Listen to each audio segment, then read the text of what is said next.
Well, we're doing a sound check for a video that we're recording. What do you want to talk about? That sounds great. We could talk about anything you'd like. Tech, movies, current events, or even something fun and light-hearted. What's on your mind today?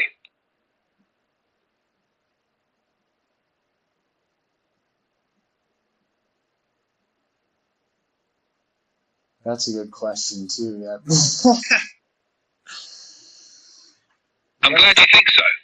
Whatever direction you want to take the conversation, I'm ready. Just say the word. Well, let me ask you this while we're here yet.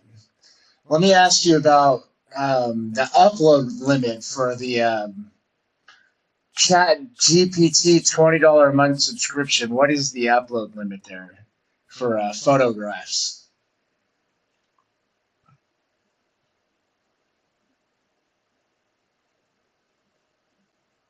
Do you know about that?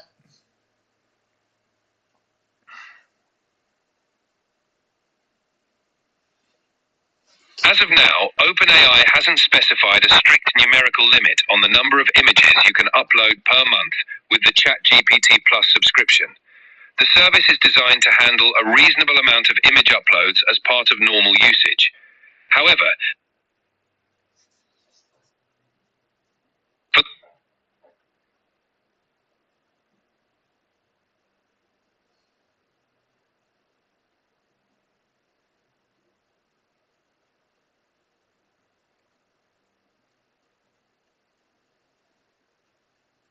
I'm sorry, can you pick that up again at however?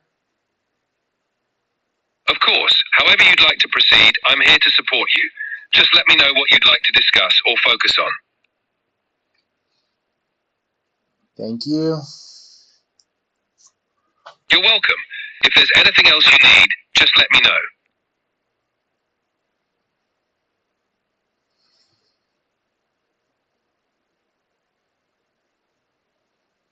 Did you see that movie Once Upon a Time in Hollywood?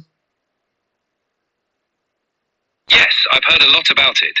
Once Upon a Time in Hollywood, directed by Quentin Tarantino, is set in 1969 Los Angeles and follows an actor and his stunt double navigating a changing film industry. It blends fictional stories with real historical events and features a star-studded cast, including Leonardo DiCaprio, Brad Pitt, and Margot Robbie. It's known for its unique storytelling style and nostalgic portrayal of Hollywood. What did you think of it? I thought it was good. What do you think about those politics, the dichotomy between the so-called old cowboys and the so-called old hippies? What do you think about those politics and the nature of our times now in California? The film definitely highlights the cultural clash between the fading Western cowboy archetype and the rising counterculture of the late 1960s. This dichotomy serves as a metaphor for the broader societal shifts of that era. The end of the old guard and the emergence of new, often conflicting ideals. Comparing that to modern times in California, you can see echoes of similar cultural and ideological shifts. Today, there's a dynamic tension between traditional values and emerging progressive movements, much like the one depicted in the film. Issues like technology, environmentalism, and social justice continue to reshape the cultural landscape, just as the counterculture movement did in the 60s. In essence, the film's portrayal of a society in transition mirrors the ongoing evolution and the push and pull between different cultural ideologies we see today. What do you think about the potential for the same type of, for lack of a better word, I guess. Similar cultural shift. Well, for lack of a better word, I guess, what do you think about the potential for the kind of violence that derives out of these kind of dynamics from different standpoints? The potential for violence arising from cultural and ideological clashes is a serious concern. History has shown that when deeply held beliefs and identities come into conflict, it can lead to heightened tensions and, unfortunately, sometimes violence. In the past, cultural shifts have often been accompanied by periods of unrest, as those invested in the old ways clash with proponents of the new. Today, with the rapid pace of change, technological, social, and political, there's a potential for similar friction points.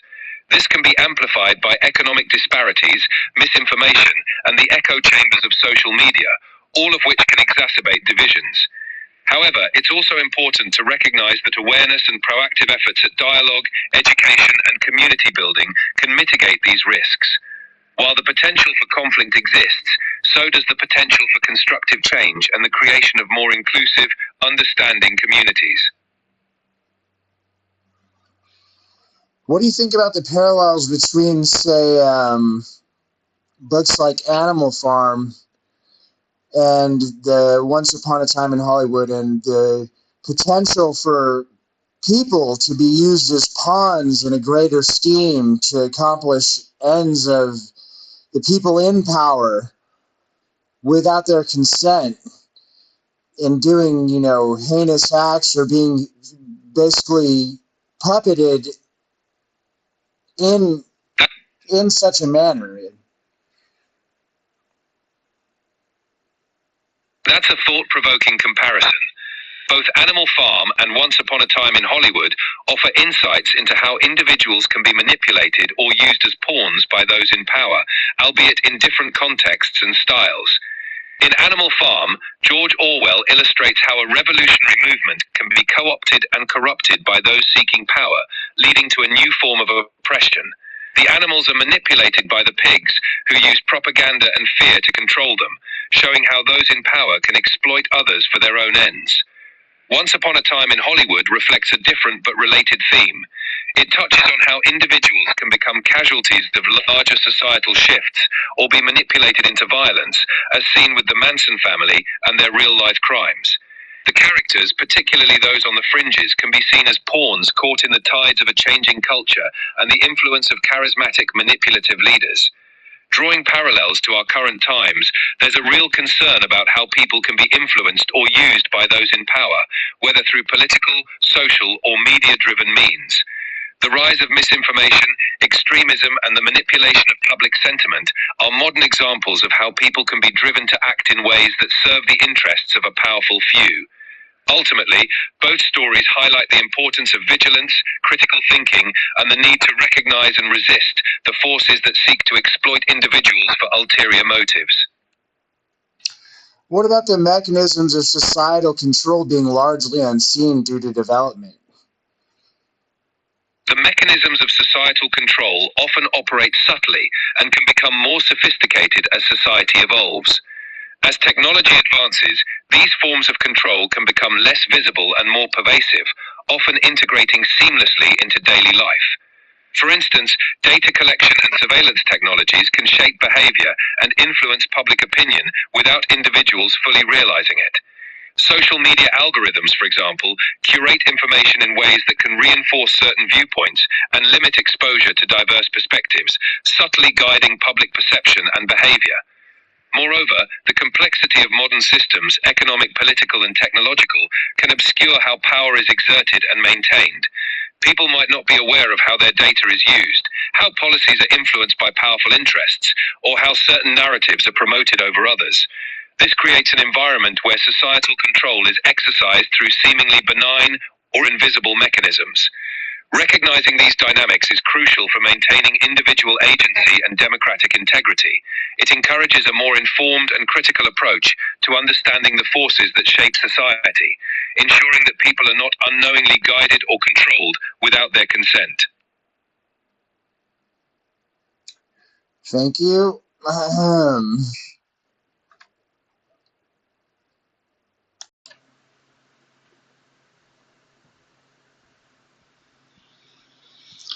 Okay, well, let's talk about COINTELPRO.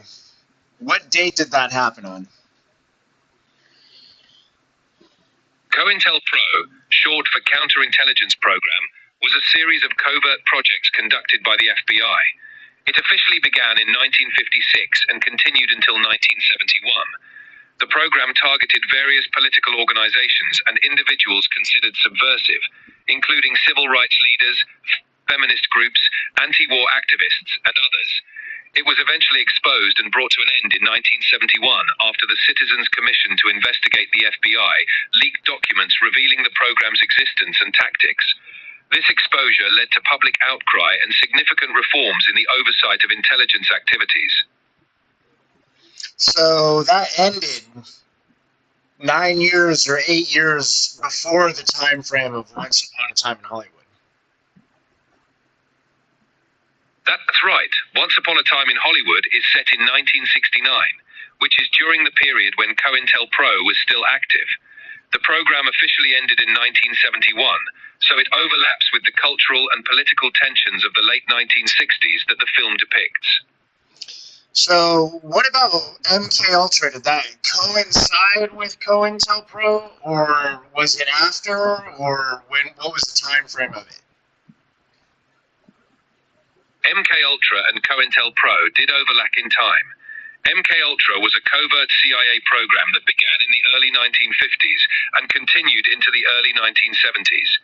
It was officially sanctioned in 1953 and aimed at exploring mind control, often through unethical experiments involving drugs like LSD on unwitting subjects.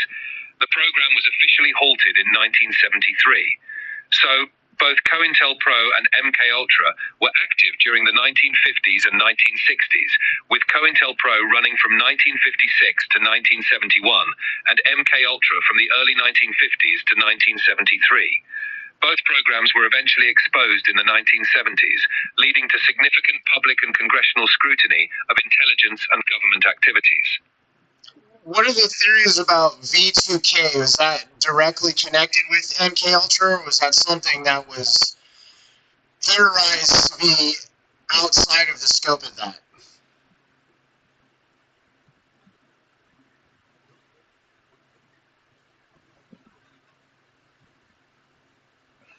Let me repeat that. What are the theories about V2K?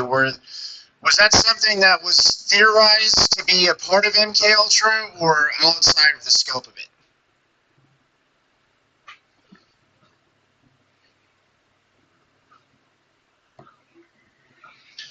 So, what are the theories about V2K? Was that something that was a part of MK Ultra, or outside of the scope of it as something else? Voice to Skull, V2K, is a concept often discussed in the context of electronic harassment or mind control conspiracy theories. These theories suggest the use of technology to transmit sounds or voices directly into people's heads. However, there is no credible scientific evidence supporting the existence of such technology being used as described. While MK Ultra did involve experiments with various forms of mind control, including the use of drugs and sensory deprivation, the notion of V2K falls more into the realm of modern conspiracy theories and is not documented as part of MK Ultra. MK Ultra's focus was primarily on chemical and psychological methods, rather than advanced electronic technologies like those suggested by V2K theories. So, is there any evidence that the government has completely stopped pursuing such endeavors after MK Ultra? While MK Ultra was officially halted in the 1970s, and subsequent investigations like the Church Committee in 1975 exposed and condemned these activities, the question of whether such endeavors have completely ceased is more complex. Public oversight and transparency have increased significantly since the revelations of MK Ultra and COINTELPRO, with legal frameworks and oversight mechanisms put in place to prevent such abuses.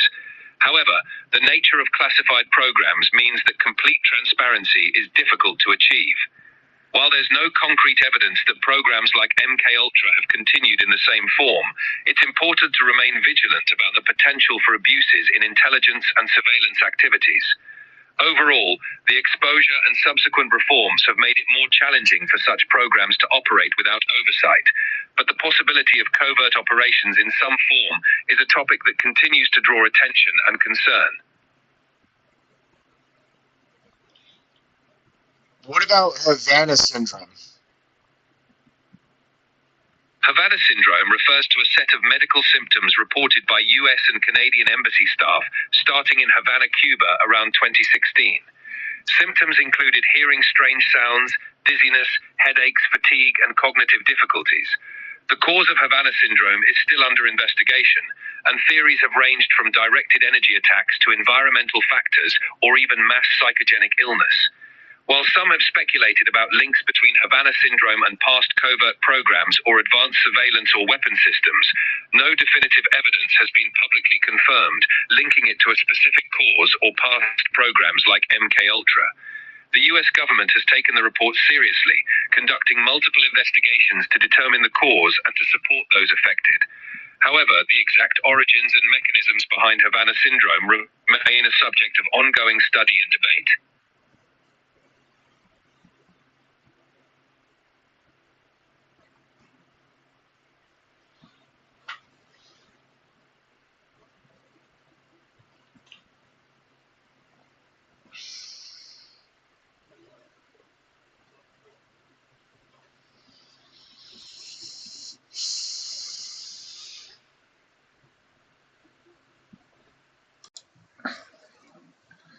So, how close were some of these COINTELPRO incidents to the incidents that happened in or were depicted in Once Upon a Time in Hollywood?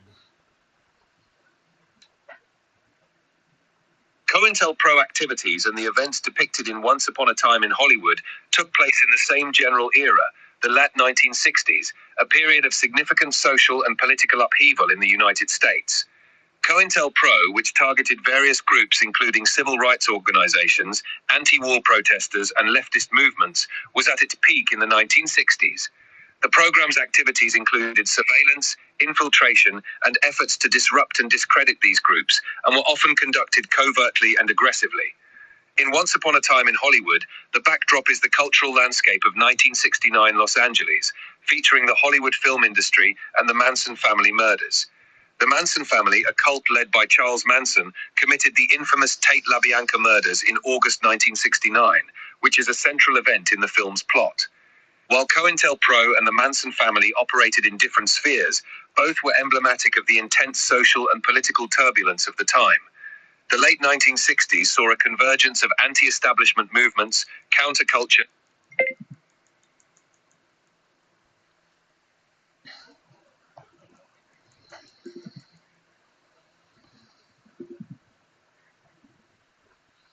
So, geographically, how close were some of these COINTELPRO incidents to the incidents that were depicted in Once Upon a Time in Hollywood?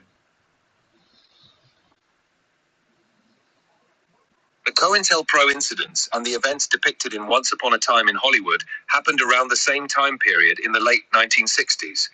COINTELPRO was at its peak from the mid-1960s to the early 1970s, focusing on surveilling and disrupting various political and social movements.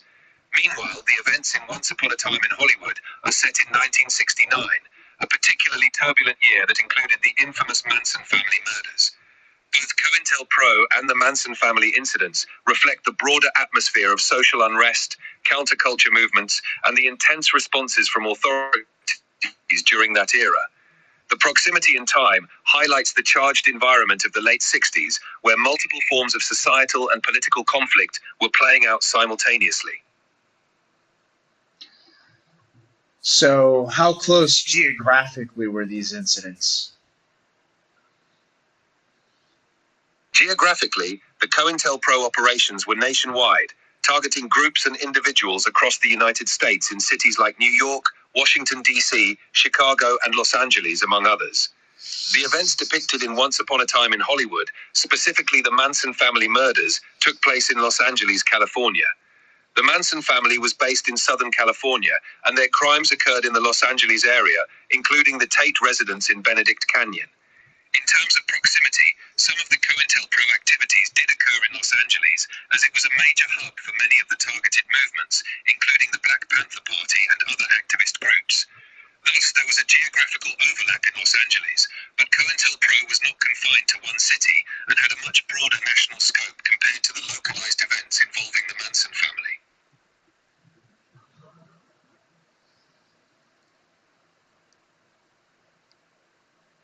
Did you say Benedict Canyon? Yes, Benedict Canyon is where the Tate murders took place, specifically at the home of actress Sharon Tate in August 1969.